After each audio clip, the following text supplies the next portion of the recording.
मुख्यमंत्री देवेंद्र फडणवीस जेन्झींसोबत संवाद साधणार आहेत। नागपूरमध्ये आज 30,000 जेन्झींसोबत संवाद साधला जाणार आहे। रेशीमबाग मैदानामध्ये 240 फुटाचा भव्य रॅम्प तयार करण्यात आलेला आहे। 4,000 ढोल ताशा महावादन सादरीकरण करून विश्वविक्रम नोंदवला जाणार आहे।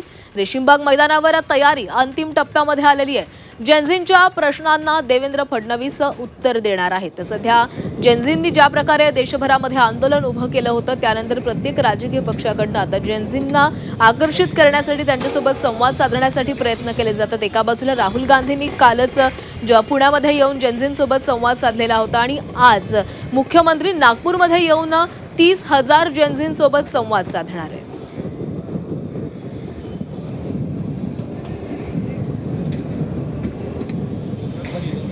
तर या कार्यक्रमाची जय्यत तयारी देखील करण्यात आलेली आहे। नागपुरातील रेशीमबाग मैदानामध्ये कार्यक्रम हा पार पडणार आहे।